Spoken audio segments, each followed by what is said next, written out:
CAPF AC 2022 में अब आपके पास 2 मंथ से थोड़ा सा ज्यादा टाइम रहा है।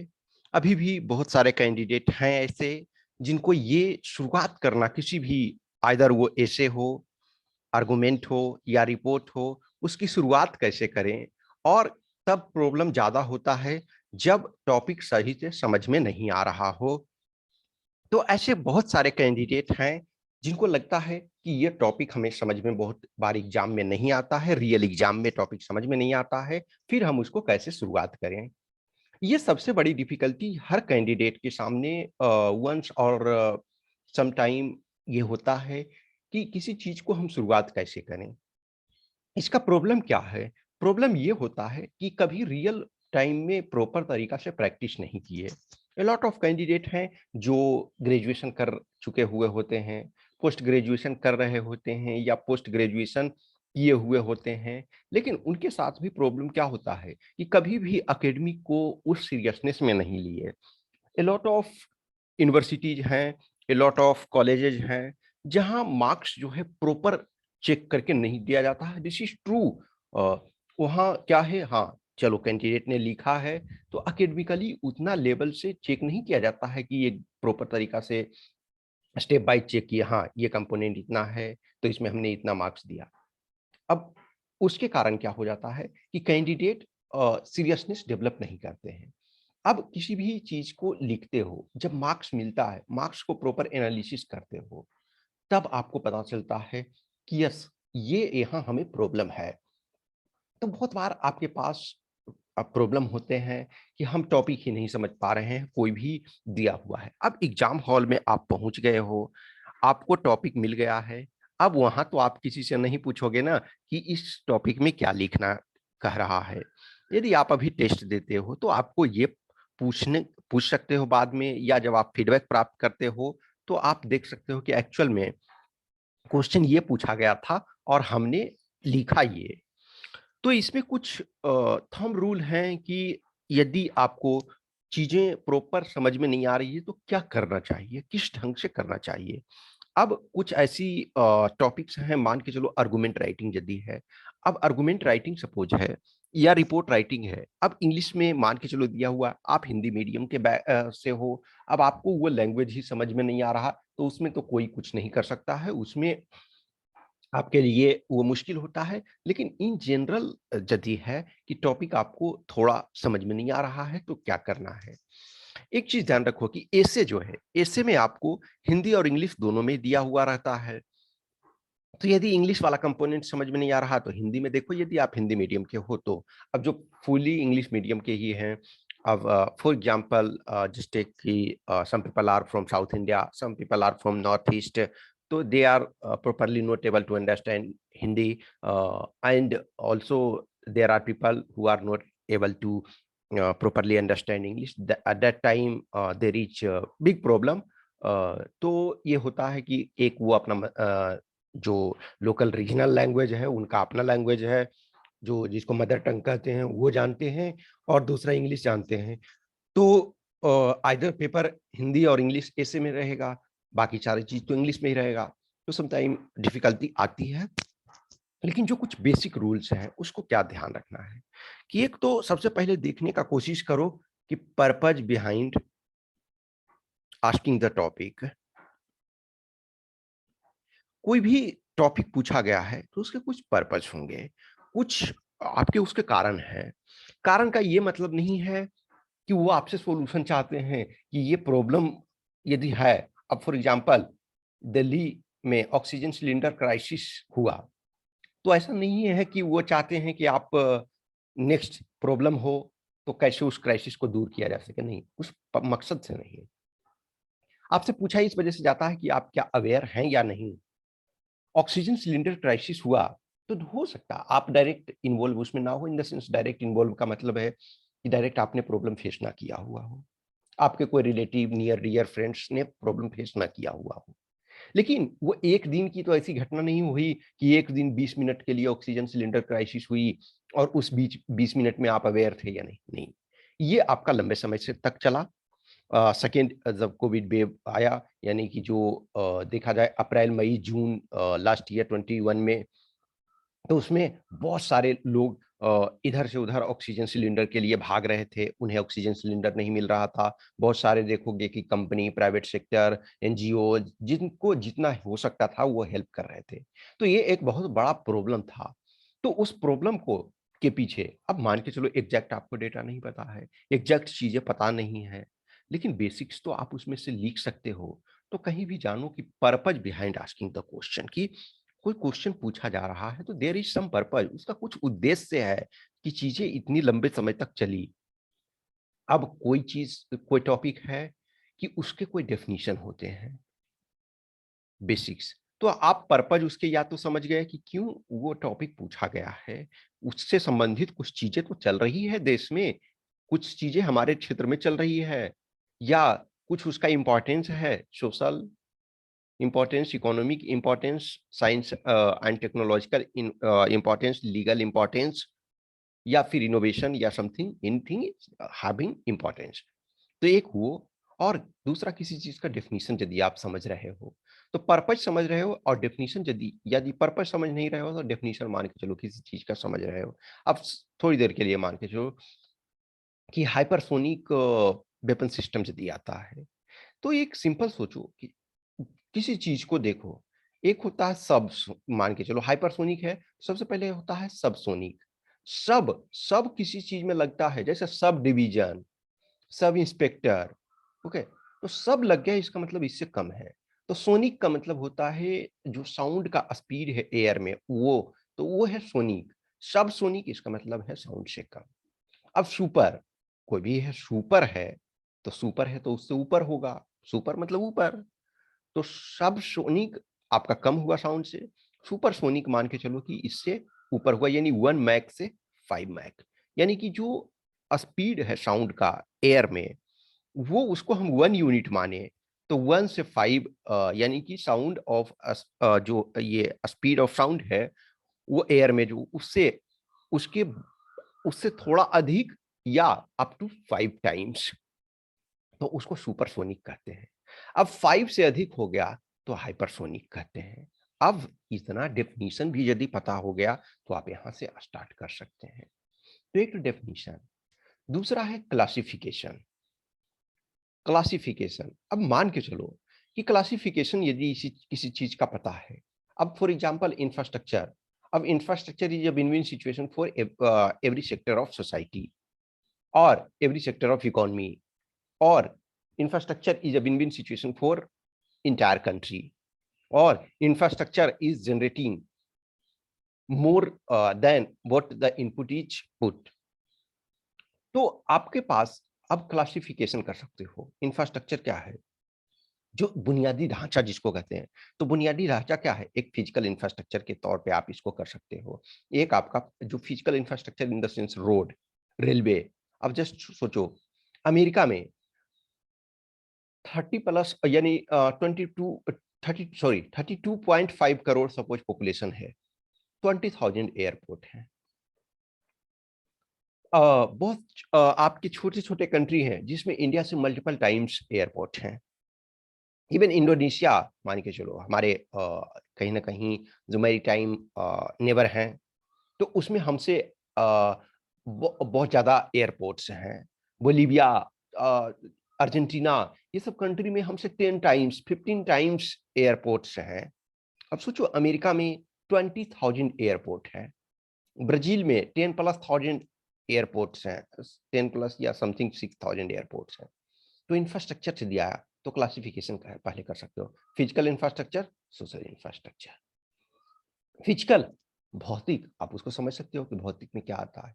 एक और चीज है कि यदि ये पूछा जाता है कि जो infrastructure is a win win situation for every section of society और एवरी सेगमेंट ऑफ इकोनॉमी और every part of the country और फॉर एवरीवन, तो एक चीज तो मानो ना कि इंफ्रास्ट्रक्चर से यदि पूछा जा रहा है कि विन विन सिचुएशन है, इसका मतलब है कि हम अभी इंफ्रास्ट्रक्चर पे, प्रॉपर डेवलपमेंट पर ध्यान नहीं दे पा रहे हैं, या हमारे पास रिसोर्सेज की कमी है, या जितना होना चाहिए था वो हमारे पास नहीं है। तो आप इस पॉइंट को, इस चीज को लेकर के स्टार्ट कर सकते हो कि उसके क्लासिफिकेशन को से वर्क स्टार्ट कर सकते हो। नेक्स्ट फिर है आपका एग्जाम्पल। किसी चीज का आप एग्जाम्पल ले सकते हो।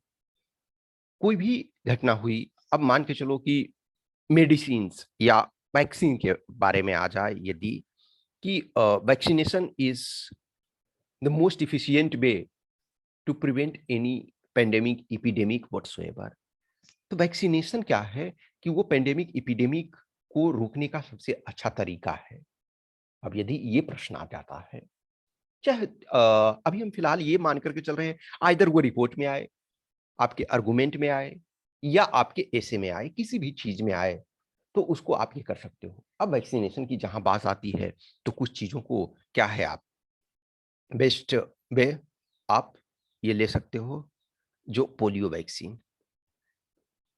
पोलियो कहीं ना कहीं जो वैक्सीनेशन के कारण जो 2 बूंद पोलियो, 2 बूंद पोलियो जो है, वो उससे हमारा आज की डेट में मीन्स इनफैक्ट 10 इयर्स हो गए जब इंडिया अचीव कर चुका है, पोलियो फ्री कंट्री के रूप में स्टेटस अचीव कर चुका है।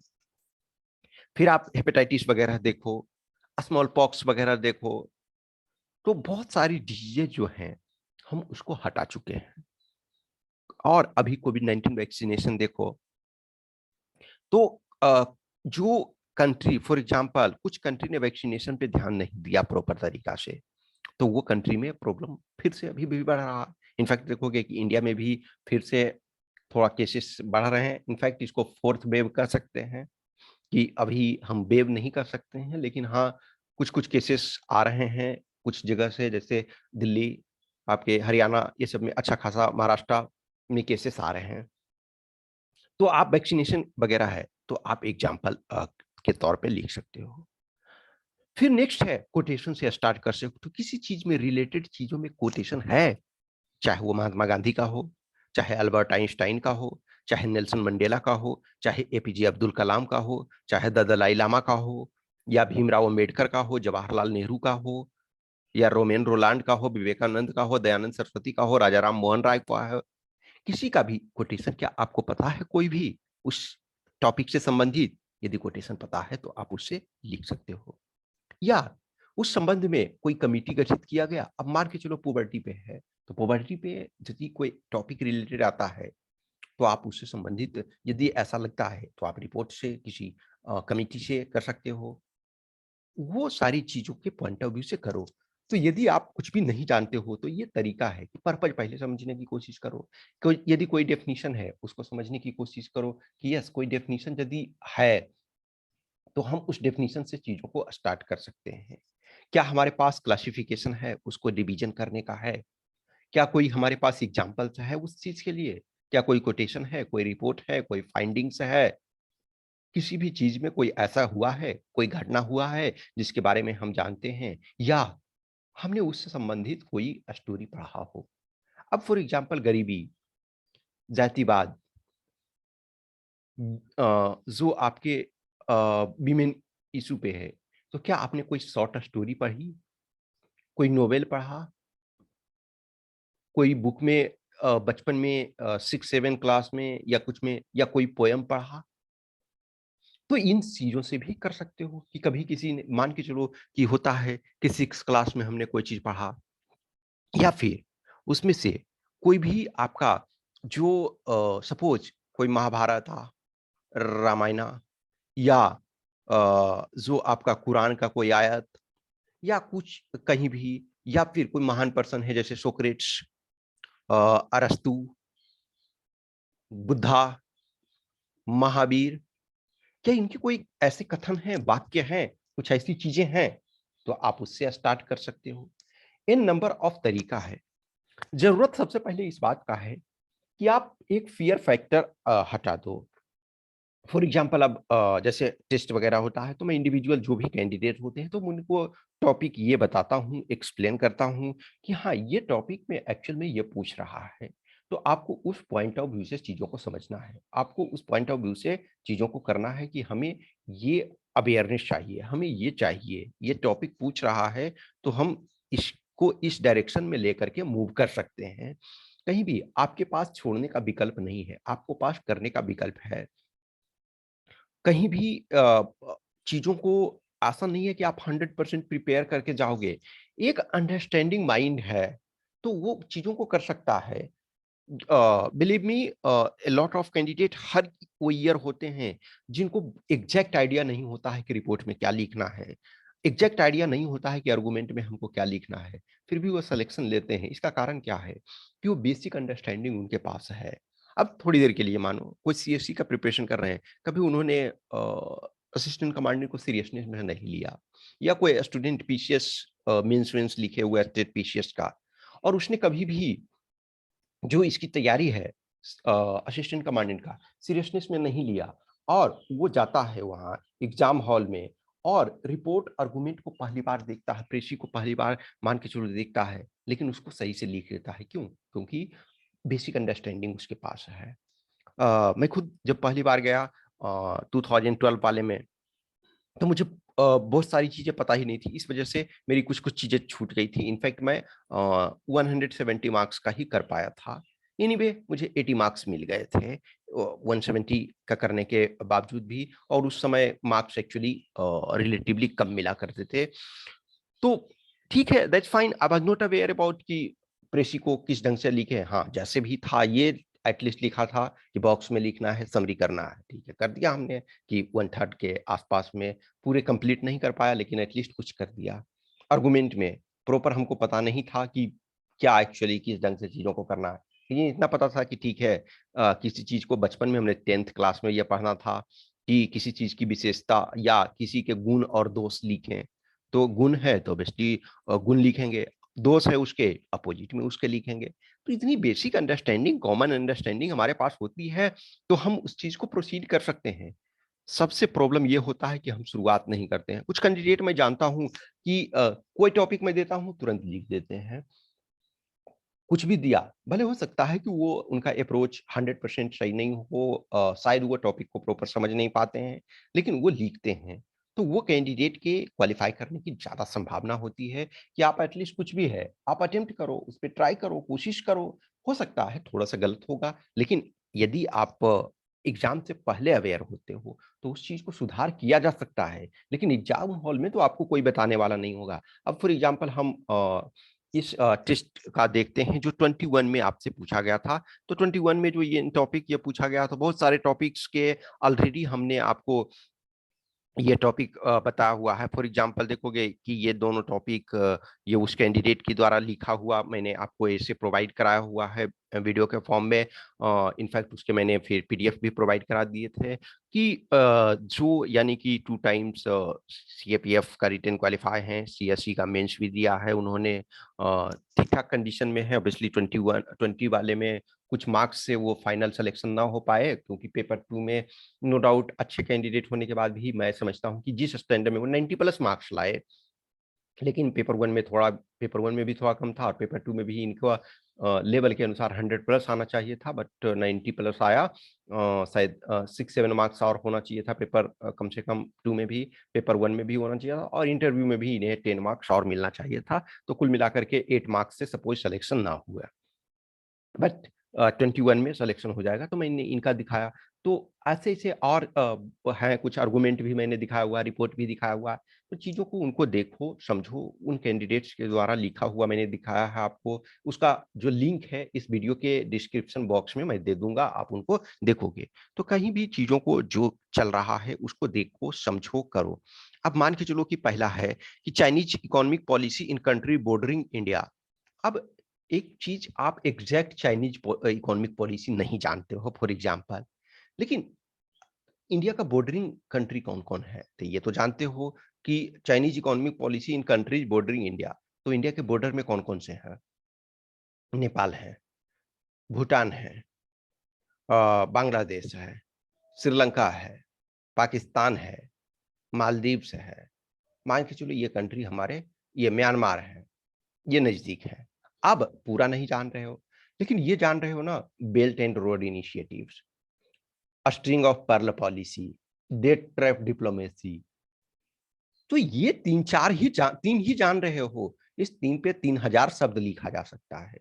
तो थोड़ा जो जानते हो उसी के बारे में पहले ये कहानी तो बनाना सीख सकते हो कि यस ये हमारा है, ये चीज का इस ढंग से कहानी बना करके उसको लिख सकते हो। नेक्स्ट, फॉर एग्जांपल आपका टॉपिक है वर्क फ्रॉम होम, अ बून और ए बेन, यानी कि जो वर्क फ्रॉम होम है एक वरदान है या अभिशाप है। अब इसको देखो दोनों चीज को, अब इसको एक्चुअल में टॉपिक क्यों आया, क्योंकि लॉकडाउन में बहुत सारे लोगों को वर्क फ्रॉम होम मिला। तो ये चीज ध्यान रखो कि वर्क फ्रॉम होम है, कुछ लिमिटेड पर्सन ही कर रहे हैं। जो फॉर्मल सेक्टर में एम्प्लॉयमेंट है वही तो कर रहे हैं ना। और फॉर्मल सेक्टर में भी जिनका जो रिमोट लोकेशन से हो सकता है, जैसे कोई कंप्यूटर पे वर्क कर रहे हैं, कोई सिस्टम पे वर्क कर रहे हैं उनके लिए। लेकिन कोई असेंबली लाइन पे वर्क कर रहा है एक लेबरर, तो वो घर से नहीं काम कर सकता है ना। आप कोई दीवार लगा रहे हो, एक मजदूर का काम है, तो वो घर से नहीं ना कर सकता है उसको कि ऑनलाइन में आपका दीवार लगा देता हूँ। वहां तो फिजिकल ईटा ढोना पड़ेगा, सीमेंट ढोना पड़ेगा, सरिया ढोना पड़ेगा, सारे चीज़ों को करना पड़ेगा, उसको मसाला मिल यानी कि सीमेंट और गारा बनाना पड़ेगा, सारा चीज़ को करना पड़ेगा, पानी डालना पड़ेगा। तो उसको तो ऑनलाइन वो नहीं कर सकता है। कोई दुकान है, तो दुकान है तो ठीक है, आप कुछ चीज़ों को ऑनलाइन आप मैनेजर हो तो मैनेज कर सकते हो।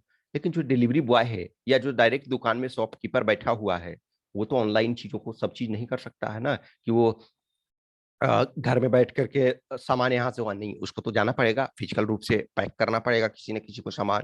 कोई होटल रेस्टोरेंट में वर्क कर रहा है, तो वो ऑनलाइन चीज़ों को नहीं कर सकता ना। ऑनलाइन आप रूम पे मँगवा सकते हो डिलीवरी, लेकिन उसको तो फिजिकल में किसी को करना पड़ेगा। ऐसा नहीं है ना ईमेल में आपका खाना भेज देगा, खाना तो पकाना पड़ेगा। तो जो इसमें देखोगे कि मेजॉरिटी हमारे जो वर्कफ़ोर्स हैं, यानी मेजॉरिटी ऑफ आवर पीपल हैं, वो इनफॉर्मल सेक्टर के अनएम्प्लॉयमेंट में हैं, तो उन्हें प्रॉब्लम होती है, उन्हें दिक्कत होती है। तो इस पॉइंट ऑफ व्यू से चीज़ों को देखना है। नेक्स्ट है party politics in India is a flourishing family business. तो ये देखो एक्चुअली ये पॉलिटिकल इश्यू है और हर आप जानते हो। तो यदि इस चीज़ को लिखते हो तो आपके पास न्यूमेरल्स एग्ज़ाम्पल्स हैं। किसी भी स्टेट में लो, ऑलमोस्ट आपके स्टेट में कुछ ना कुछ जो मिल जाएँगे फैमिली बिज़नेस, चाहे आप सबसे इंडिया के लार्जेस्ट स्टेट लो, तो आपके उत्तर प्रदेश, उत्तर प्रदेश में भी आप देखो कुछ फैमिली हैं जो कि इसको चला रहे हैं प्रॉपर तरीका से। बेस्ट एग्जांपल आप ले सकते हो मुलायम सिंह यादव फैमिली, फिर उसके बाद चौधरी चरण सिंह की फैमिली। चौधरी चरण सिंह के बेटे अजीत सिंह थे, कैबिनेट मिनिस्टर थे। उनका जब कोविड के ड्यूरेशन में डेथ हो गया तो चौधरी जयंत सिंह उनके आए। हरियाणा में आप ले सकते हो कई फैमिली हैं। आप महाराष्ट्र में ले सकते हो कि Pawar family, for example Thackeray family है। बिहार में ले सकते हो कि लालू प्रसाद यादव आप ले सकते हो, ठीक है ना? फिर आप झारखंड में ले सकते हो, सोरेन को ले सकते हो। अ, आप आंध्र प्रदेश में ले लो, तेलंगाना में ले लो, मध्य प्रदेश में ले लो, किसी भी स्टेट में, राजस्थान में ले लो एक तरह से। तो चीज़ें जम्मू कश्मीर में आप ले लो, तो हर जगह है। तो आपको ऐसा नहीं है कि सिर्फ़ और सिर्फ़ एग्ज़ाम्पल कि एक्चुअली इंडियन पॉलिटिक्स इस समय यहाँ कैसे पहुँची, इस चीज़ को देखोगे और नेशनल लेवल पे आप गांधी नेहरू फैमिली को ले सकते हो। तो किसी भी चीज़ को आप इंडिया के इंडिपेंडेंस से स्टार्ट करोगे और अभी तक आओगे कि चीज़ें कैसे चेंज हो रही है, तो आप इसको ये कर सकते हो। नेक्स्ट है unemployment and the new education policy. अब ये देखो टेक्निकल ये चीज़ है। टेक्निकल है, तो उसमें एक चीज़ ध्यान रखो, यदि आप बेसिक कुछ भी नहीं जान रहे हो, तो कुछ तो च चीज़ें कर सकते हो कि न्यू एजुकेशन पॉलिसी 2020, अब ये इसका 2020 दिया नहीं है, 2020 आया। इसके जो कमिटी के हेड थे, वो के कस्तूरीरंगन ने इसको सरकार को रिपोर्ट सौंपी। हमारी लास्ट जो एजुकेशन पॉलिसी है, वो 1986 का है। तो इंडिया एक तरह से इसके बाद जो है एलपीजी, लिबरलाइज़ेशन, प्राइवेटाइज़ेशन, ग्लोबलाइज़ेशन किया। तो जो चूँकि ये पॉलिसी जो आया था जो लास्ट एजुकेशन पॉलिसी 1986, ये एलपीजी रिफ़ॉर्म के पहले आया। एलपीजी रिफ़ॉर्म के बाद एलपीजी रिफ़ॉर्म 1, एलपीजी रिफ़ॉर्म 2 आया एक तरह से। उसके बाद यदि हम आईटी रिवॉल्यूशन देखते हैं, जो नेचर ऑफ जॉब चेंज हो रहा है, इंडस्ट्री 4.0 की ओर हम मूव कर रहे हैं। अरे अब जी, जी, ये एकदम एग्ज़ैक्ट नहीं भी आ रहा है एजुकेशन पॉलिसी से, तो आप कुछ तो चीज़ों को ऐड कर सकते हो, कुछ चीज़ों को आप इंक्लूड कर सकते हो, उसको शामिल कर सकते हो। नेक्स्ट फिर है urbanisation is hazardous to human health, infiltrators are threats to India security. ये ऑलरेडी हमने डिटेल में डिस्कस किया हुआ है, उसका आप लिंक जो है वो आपको वीडियो के डिस्क्रिप्शन में मिल जाएगा, आप उसको देखोगे। सेम सिचुएशन जो है जो चारों टॉपिक्स को हमने डिस्क्राइब किया हुआ है और राइटिंग में जो स्टूडेंट जो सेलेक्टेड कैंडिडेट हैं, उनके राइटिंग्स आपको दिए हुए हैं और बहुत सारे आपके टॉपिक्स हमने ऑलरेडी प्रोवाइड किया हुआ है। तो उन चीज़ों को देखो, उनको करो, उन पर वर्क करो, ठीक है ना? तो चीज़ों को उस पॉइंट ऑफ व्यू से देखो, समझो और करो, ओके? तो ये सारे टॉपिक्स हमने आपको समझाए हुए हैं, उनको मल्टीपल टाइम देखो। सबसे प्रॉब्लम क्या होता है ना कि कोई भी candidate for example N number of candidate होते हैं, बोलते हैं सर कभी-कभी ग्रुप में मैसेज करते हैं कि सर का नंबर क्या है या कुछ ऐसे क्वेश्चन ये डालते हैं। उसके बाद ये बोलते हैं कि सर मैं बहुत लंबे समय से आपसे जुड़ा हुआ हूँ और बिलीव मी एक भी वीडियो नहीं देखते हैं क्योंकि मैं मैक्सिमम वीडियो में अपना जो है कॉन्टैक्ट नंबर दिया हुआ रहता हूँ कि प्लीज़, प्लीज़ मैसेज करें। कुछ ऐसे कैंडिडेट होते हैं कि मैसेज करते हैं और कि सर ये टॉपिक कर दीजिए। अब वो टॉपिक ऑलरेडी मैं डिस्कस किया हुआ रहता हूँ। किसी भी चीज़ को मैं ये नहीं कहता हूँ कि आप हमारा ही चैनल को प्रॉपर देखो, नहीं आपको जिन टीचर से, जिस चैनल से आपको सैटिस्फैक्शन मिलता है, जहाँ आपको लगता है कि ये अच्छा चीज़ों को प्रोवाइड कर रहे हैं, यहाँ से हमको सपोर्ट मिल सकता है, यहाँ हम चीज़ें ठीक-ठाक कर रहे हैं, तो आप कर सकते हो और उनको रेगुलर रूप से। लेकिन किसी चीज़ का किसी ने कोई एक वीडियो 20 मिनट्स का बनाया, 30 मिनट्स का बनाया है, तो डियर बिलीव मी कोई 30 मिनट्स का वीडियो बना रहा है, उसमें उसको बहुत टाइम लगता है। आप एट लीस्ट उस कोर इश्यू को यदि आप सीरियस हैं, तो उस कोर इश्यू को एक बार देखें। आप बढ़ा कर के स्पीड में देख सकते हैं। कुछ ऐसे कैंडिडेट होते हैं, बोलते हैं कि आप धीरे बोलते हो, तो मुझे 1.5 के स्पीड में करना पड़ता है, 2 के स्पीड में। डियर जितना भी आपको करना पड़ रहा है, स्पीड में करना पड़ रहा है दैट्स फाइन तो आप अपना वो स्पीड कर लो। ये एक वीडियो बनाया जाता है हर कैंडिडेट के लिए को ध्यान में रखते हुए। तो जिनको स्लो में सुनना है तो वो स्लो में सुनेंगे, जिनको स्पीड करना है तो आपके पास स्पीड का विकल्प है। लेकिन चीज़ों को देखो, जब तक देखोगे प्रॉपर फूल नहीं, प्रॉपर समझ में नहीं आएगा और उसके बाद आप लिखने की प्रैक्टिस करो, लिखो एट लीस्ट फ़ियर हटा दो। जो भी है किसी भी चीज़ के लिए नए ही होते हैं और हाँ, यस ये सही है कि यहाँ आपको जो कंटेंट का वेल ऑर्गेनाइज्ड कंटेंट का मार्क्स मिलता है। किसी भी चीज़ को आप रैंडम में लिख दोगे तो वो मार्क्स नहीं मिलेगा। चीज़ों को प्रॉपर तरीक़ा से करोगे, प्रॉपर वे में करोगे, तो ज़रूर आपको मार्क्स मिलते हैं। तो उस आधार पे चीज़ों पे वर्क करो, उसपे ये करो। कुछ भी क्वेश्चंस, क्वेरी, डाउट्स है, तो आप हमें कमेंट बॉक्स में डालो या फिर इस व्हाट्सएप नंबर 8527146498 पे मैसेज कर सकते हो या इस टेलीग्राम नंबर 7404909669 पे मैसेज कर सकते हो। जिनको भी टेस्ट वगैरह देना, एटलीस्ट आप 1-2 टेस्ट दे करके देखो कि यस क्या सिचुएशन होता है, कहाँ हम स्टे कर रहे हैं। और या मैं ऑलरेडी बोलता हूँ कि यदि आपके कोई हैं जान के, पहचान के जो आपको टेस्ट चेक कर सकते हैं आपका ये तो आप उनसे चेक करवाओ, चीज़ों को चेक करवाओ। अब कहोगे कि टेस्ट हम कहाँ से लाएँ? तो डियर प्रीवियस ईयर पेपर लो, प्रीवियस ईयर पेपर किसी को उठाओ और चेक करो। अब यदि आप ऑब्वियसली पेड सब्सक्राइब करते हैं, पेड टेस्ट लेते हैं तो आपको टेस्ट मिलेगा। लेकिन ऐसे है कि आप प्रीवियस ईयर पेपर उठाओ, कोई भी 21 का, 20 का, 2019 का आपके पास ऑलरेडी अवेलेबल है। डाउनलोड करो, उसको लिखो और ऑलरेडी हमने ऐसे रिपोर्ट आर्गुमेंट सारे एक तरह से कंपाइलेशन आपको डाले हुए हैं एज ए वीडियो के फॉर्म में वो सारे हैं उसको देखो समझो करो चीज़ों को आप कर सकते हो ये और जैसा भी होता है आप मूव करो किसी भी चीज़ का समस्या है तो वो समाधान भी है आप एक वंस वर्क करना स्टार्ट करोगे तो चीज़ें आपको आसान लगेगी ओके थैंक यू